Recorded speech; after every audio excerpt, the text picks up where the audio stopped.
Több üdös van ebbe az osztályba.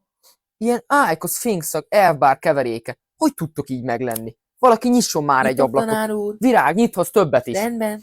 Mindenki vegyen elő papírt és tollat. De miért? Hát papírgyűjtéshez, Einstein. Szerinted?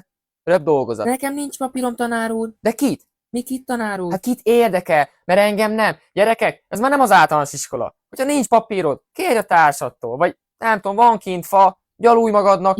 Oly mindegy. Ez egyéni szociális probléma.